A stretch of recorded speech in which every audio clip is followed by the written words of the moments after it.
Başka ülkelerde hükümet hırsızlık yapmış diye sokaklarda isyanlar çıkar, savaş alanına döner.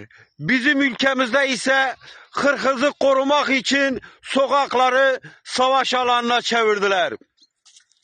Bir yağa onur satan ne çekti sizden bu vatan, kıtlık geldi nara atan atanın da avradını lingo lingo lingo lingo. Sokağa çağıranlar var vatan içinde, düşmanlar onursuz mazotçular, sokağa çağıran avradını lingo lingo lingo lingo. Dağa taşa sebze atan, kamyonlardan şeker yakan, lağamlara yağlar atan atanın da avradını lingo lingo lingo lingo. Ne çekti sizden bu vatan, hep derdiniz mi Erdoğan, hainlikte çağlar açan hainin de avradını lingo lingo lingo lingo.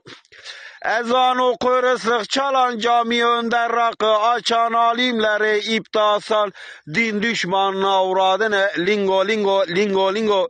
Hırkızlar 560 milyar nerede hırkızlar?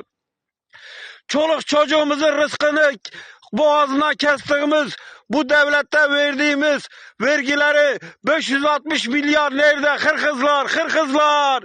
Utanmadan sokaklara da çıkıyorsunuz. Hırkızlar, paralarımızı verin hırkızlar. Çoluk çocuğumuzun rızkını verin hırkızlar.